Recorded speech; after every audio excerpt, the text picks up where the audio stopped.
Hello, everyone. I'm Jesus, and welcome to the next episode of the Road to Old School MTG. So I have three topics to discuss today. One particularly important.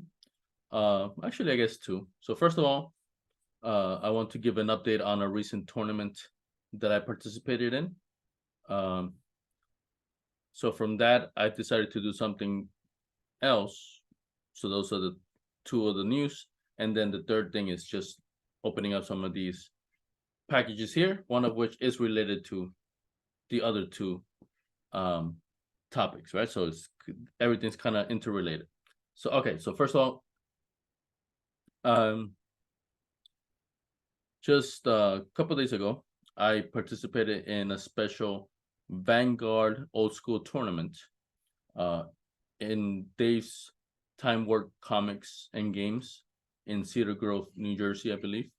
So it was just an old school event with a twist, the Vanguard twist. So Vanguards are special cards, similar nowadays to, I guess, Planeswalkers, right? So it's a character, but we as players are the characters. And so this is my character that I was for that tournament, and the Vanguards have special abilities that start the game off with certain stipulations right away, and there's certain abilities that you can continuously use and so forth, right? So I attended that event and I got second place, so I was pretty excited. So that's my best showing in a in-person tournament, and it was a 16-player tournament, I believe. So decently attended, especially by old school standards. So definitely feeling pretty good about that. So the swag I got, these two cards, plus this is my second place trophy, but definitely I like it. Because it was Halloween themed, a spooktacular event. So the door prize was Headless Horseman, donated by one of the players there, so very kind of him. And then we have a special seal for the Dave's Time Warp group.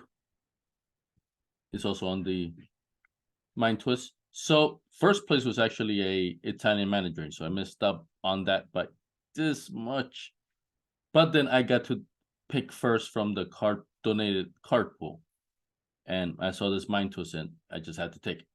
So this is good for, of course you can use it for whatever, but we're trying to make a Tattoo 40 deck.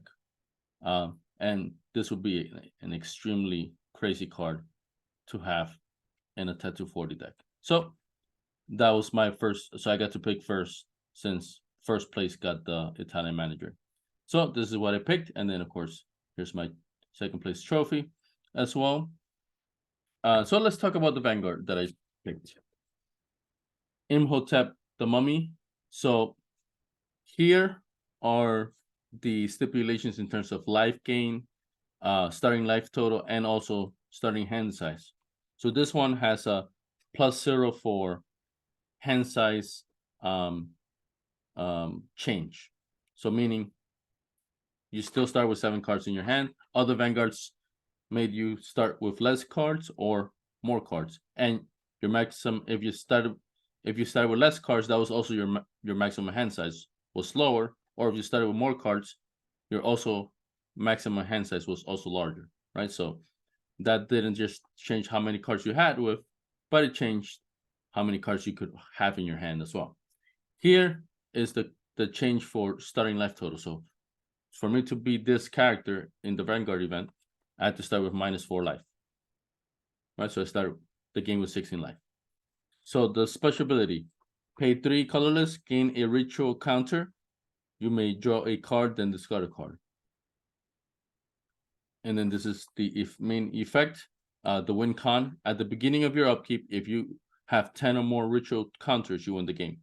So I basically made the deck, right, which is a mainly blue-white control deck, which which splashes the other 3 colors.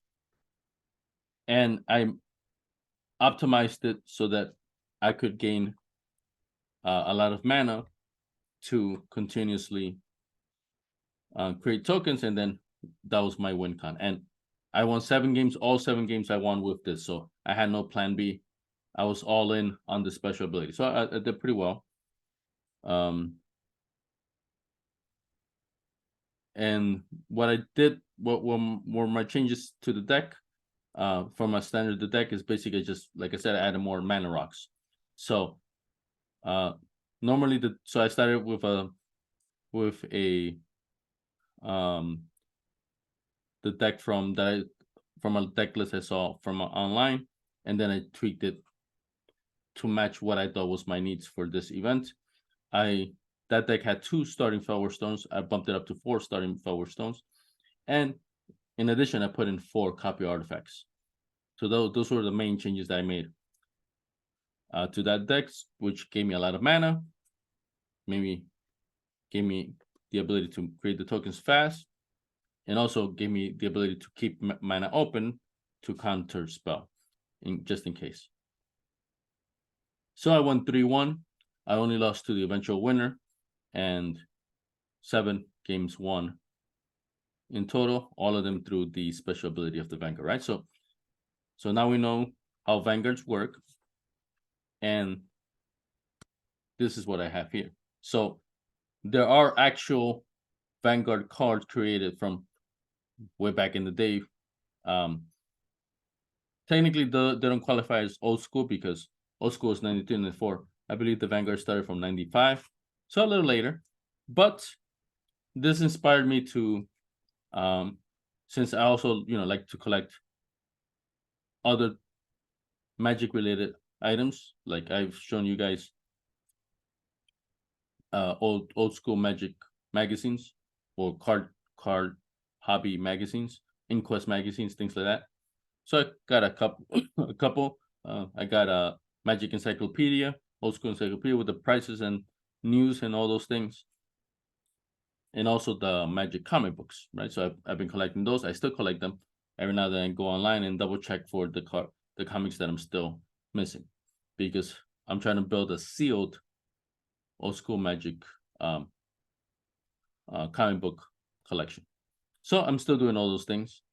But it's a cool thing to add another thing, right? So here I have, so there were 4 years that Vanguards were created. Each year there were 8 of them. So I believe 95, 96, 97, 98, or something like that, around mid to late 90s. So I got the one from the very first year, the 8 Vanguards from that year. That's what I have here. Here I have just some random stuff, not a lot of cards. But I'll open all that up, right? But this was related to the Vanguard event, which inspired me to buy this. And then during the tournament, so there were 4 games, I recorded actually the last 2. And I will be posting those 2 videos on my channel here. So this is brand new for me, right? So I've done some online games that I posted, only a handful. But now this is actually an in-person game, recorded on my own camera, and it's just it's a different vibe doing it from in person than online. Plus, the old school community that we're growing there is pretty, they're pretty nice, and they're, all of us were basically inspired by those YouTube videos that we saw from Timmy Talks, like just any other ones. I used to watch, and I still watch Baron Nick's videos, which he's one of the members that comes to these events, so that's pretty cool. Right, but so this is kind of like our way to increase the video output for old school, right? So those 2 videos are going to be posted up by me soon. But in general, I should be able to just record some of those games from these in-person tournaments more frequently, right? So that means this channel is taking a bit of a turn, where I'm also will be doing consistently, at least that's the plan, we'll be consistently uploading in-person game videos, right? So that's a big change from the video, from the channel, which just focus on collecting and deck building from old school cards for old school decks. But I rarely showed much videos of me playing. I reported on what happened, how I did. I showed my deck pictures as well, those things. And every now and then I had a couple videos from online games that I did. And then I showed those off, right? But the goal of the channel was always collecting, how do you put your foot in the door for old school Magic? What are the different options? What are the prices that you're going to pay, and so forth? How do you make decks, right? So that was the main channel purpose, and it is still that's the main channel purpose still. But that's kind of like died down a bit, only because my collection has grown somewhat, pretty well. Definitely, I still have many cards to go, but I have enough where I'm making very solid decks, and like with this tournament, I did pretty well in it, and this has inspired me to join other ones. In fact, one of the cards here is related to a tournament that I'll be joining, and I guess I'll mention it once I open that card. But I'm attending more of these events. There's a Glory Con that I may be attending as well, and of course, when they post for the next Lobster Con, I'll be there as well. That will be my second Lobster Con. So this is more now me using the cards, me going to tournaments, even just the regular Friday Night Magic stuff as well, or more more intense tournaments. But I will be going to those, and then hopefully, depending on the community, who's cool with it, I could record some of those games, right? So, but definitely from the play group at Dave's Time Warp, in general, that play group, they're good to go for recording, right? So that's why I say, at least from that play group, I should consistently have some more videos being posted for that in-person game videos. All right, so I just wanted to mention that. So now let's start opening up this one first. So this should be my Vanguard cards. And I did have experience with Vanguard, actually, back in the day, but very little. I may have played maybe just 1 or 2 games using Vanguards. And back then, the internet was not as wide, with information. So there was internet, but not super great, great information out there. So I never knew more about it other than just those tiny little experiences that I had. But this kind of inspired me to become more educated on the subject, and also see if I could add something else to my growing list of Magic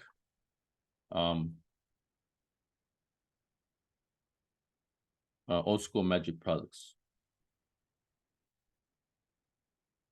This one is ipped up a lot. Hopefully I don't damage anything. All right, here we go. And I believe so yeah, I got these for $20 with shipping, and then taxes, it was almost 30. But these are supposed to be near mint, if I'm not mistaken. So yeah, looking very solid so far. Ooh.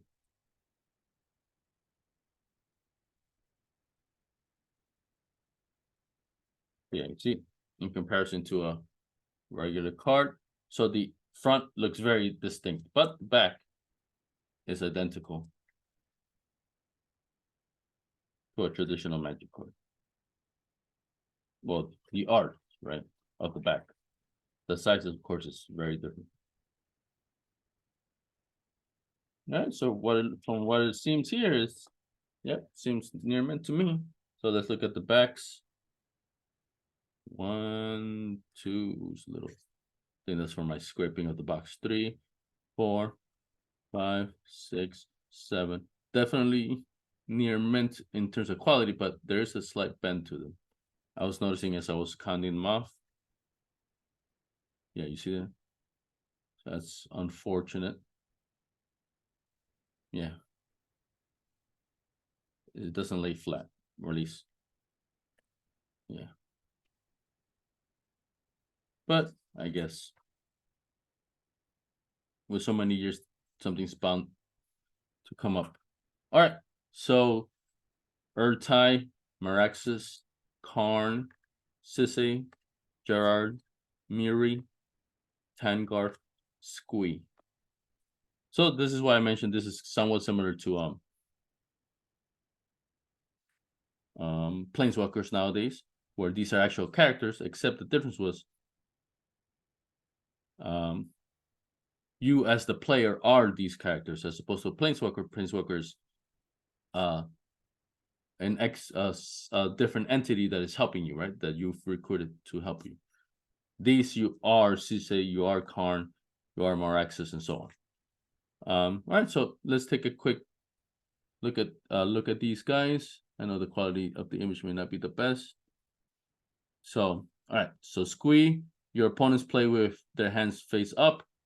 You start with +3 hand and +3 hand size. So you start with 10 cards, and 10 is your maximum hand size. That's a big increase in hand size there. But you lose you start with -4 life. And the main ability is honestly very inconsequential, right? Your opponent play with their hands face up. That's why it's such a big boost to the hand size, because the main ability is not particularly good. All right, Tangarth. Your creatures are unaffected by summoning sickness. So this is before the term haste, I guess. So you start with 1 less card, and you have 1 less card maximum hand size. So you start with 6 cards, and 6 is your maximum hand size at end of turn. But you do come with +7 life. So you start the game with 27 life. And all your creatures have haste. So pretty good. That one's, I think that's better than Squee. Miri. I've heard this one is good. Each of your basic lands may be tapped to produce any color of mana instead of its normal type. Yep, that's pretty strong. So all your basic lands are City of Brasses that don't deal damage to you. So +0 hand size, and so you still start with a 7 hand size, and you start with 5 extra life. So you start with 25 life, and you have this extra ability. So that's pretty strong. So I see why Miri is considered one of the better ones. Gerard. During your draw phase, draw an additional card. Ooh, so it's like a free Howling Mine, but just for you. You start with -4 hand size. Wow. So you start only with 3 cards in your hand, and you can only have 3 cards at end of turn. +0 life gain, so you still start with 20 life. So that's a huge change to your starting and max hand size, just to draw an additional card. So I guess, if maybe you're playing a Winnie deck, very fast Winnie deck, it could still be useful. It's kind of tricky though. Sisse, whenever you tap a land for mana, it produces 1 additional mana of the same type. So that's pretty strong. You start with 2 less cards in hand and 3 less life. Karn. So here, if you see stuff here written here, that's flavor text. Karn. Each of your non-creature artifacts is also an artifact creature with power and toughness, each equal to its total casting cost. So there's a card that does this ability, right? But this one, Karn already has that ability, and you cannot interact with the Vanguards. You can't disenchant them or terror them, because you are this character, right? So you have +1 hand size and +6 life. Meraxis. Your creatures get +1/+0. So it beefs up your creatures. You start with +2 life, and you start with +1 hand size. That one's man. Earth tie. Your creatures can't be the target of spells of your opponent's spells or abilities. So you can target your own creatures, but opponent cannot target with spells or abilities. That's pretty strong. You start with one less card in hand, one less card max hand size, but you do start with +4 life. So these are the first 8 Vanguards. The one for the event that I attended, these are brand new creative just for the event. That's why they have a Halloween theme to them. But cool. So yeah, definitely near mint. I got the first 8 for $20, pretty good. All in total, almost 30. But in near mint, that's pretty good. But I think this is the cheapest one, even though technically it's the oldest one, right? So it's kind of weird. The ones from the other ones, I guess they were printed less, so I see them with a heftier price. So for those, I have to hold off and just get lucky on a bid or on a low buy it now.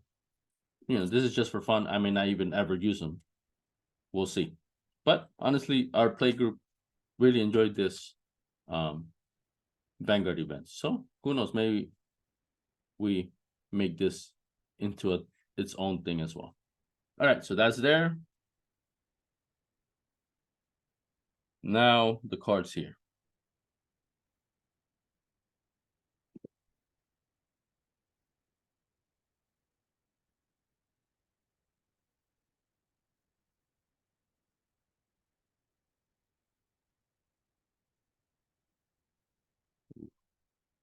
Kind of don't like these because I have to cut from the side here,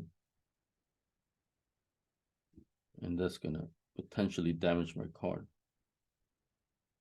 Unless you guys know of a different way to open this. So it's just a cardboard, but specifically for this. And then the freaking card is taped in. Oh, all right. Ooh, there we go. Black bordered Ernie. This is supposed to be light plate. Yep, it says LP right there. This is an Italian, if I'm not mistaken. So foreign black bordered Arabian Nights Ernham Gin. I am not keeping this card. I am attending an event, an Old School Magic event in Brooklyn soon, within a month, I think. And it seems it's going to be pretty competitive. A lot of very good players, especially a lot of players from my sisters of the Flame group are going there. So it's going to be very competitive. And as is customary, like you saw here, everyone donates a card to the prize pool. So since this is a bigger event, a lot of sisters are going. I wanted to donate something pretty cool. And actually, this is pretty cheap. But I may have gotten lucky also. So this is light plate. Looks pretty good. Yep. Tiny little nick, little smudge. But honestly, very solid shape for a blackbird bordered Ernie and Ernie's and Ernie. This looks awesome. The green is very strong. Looks great. Kind of want to keep it now. But who knows? Maybe for $25, if I can get them more for 25 again, yeah, I might be tempted to buy 4. And kind of like I did with the Serendipity Freaks. I had 4 revised, which of course has the wrong art. So I bumped it up to foreign white bordered. They came around 60 each. So this one is black bordered and it's cheaper. Of course, that's because Ernham Gin was reprinted in Chronicles as well with the correct art, right? So you don't have to buy this one to have it look like this, right? As opposed to the Serendipity, the cheapest is the one that I bought that still has the same art and is still, the correct look. But this is strictly for me to donate for this upcoming event. The Stream of Life event is called in Brooklyn, coming up soon. So this will be my donation to the prize pool. So like you're seeing, I'm attending more of these events. So putting my collection to use. This one is just a card I wanted to have in case. So yeah, nothing major here. This was kind of major because it's a black bordered Ernie. But this one is just a playset of Shivan Dragons. So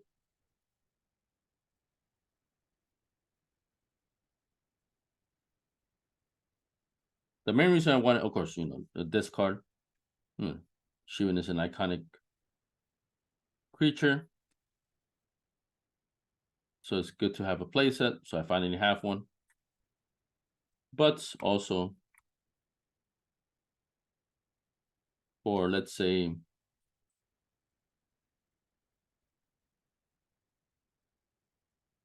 this card's cheap, so I'm not, I'm still afraid to break it, of course.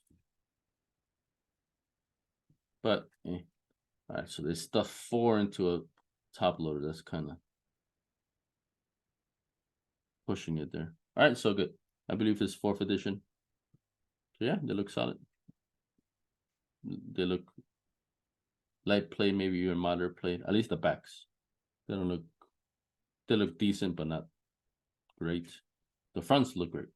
So yeah, actually it has a little bend here. So these must be like maybe MP, who knows. But like I said, I just wanted the playset. But the real reason I wanted these is actually this is a good sideboard card against Chaos. Blood Moon.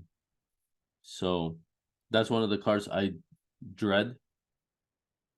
And because in Old School, if you play other colors, you're very tempted to just go all out. The dual lands, City of Brasses, Mishra's Factories. So it's very common for players to have no basic lands. Or if they do, very few. Basically just a handful. And then the vast majority are non-basic lands. So it's already happened to me. I lost games just by a drop of Blood Moon. So this is a good tech against that because all my non-basic lands turn into mountains. So that means now I can produce red and I can drop these, right? So of course I don't want that to happen. I don't want a Blood Moon to stay in effect. But if it does,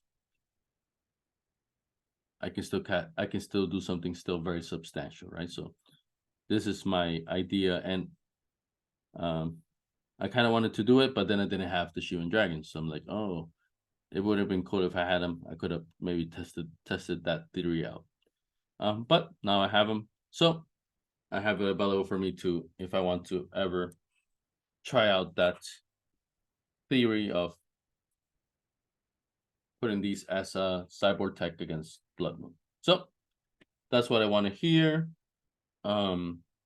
with these, right? So as I mentioned, pretty cool news. I will be, hopefully, will be posting more in-person live games on this channel. I will be attending more events. Maybe I might be recording in those events too, although I'm kind of more hesitant to do that because my play group in Dave's Time Warp is, we know each other, right? So we're all cool with each other. And other events, a lot of times you don't know a lot of these people, so it could be, I don't want to seem pushy, right? So the main goal is to have fun, right? So I don't want to be that guy that kind of like dampens the mood. So this, in general, I envision this more as making videos for events held at Dave's Time Warp, but I'll keep the idea open, the option open for other tournaments as well. But there will be hopefully more in-person games being recorded, being posted here, and thus increasing the video size for the old school community. So thank you guys for watching this.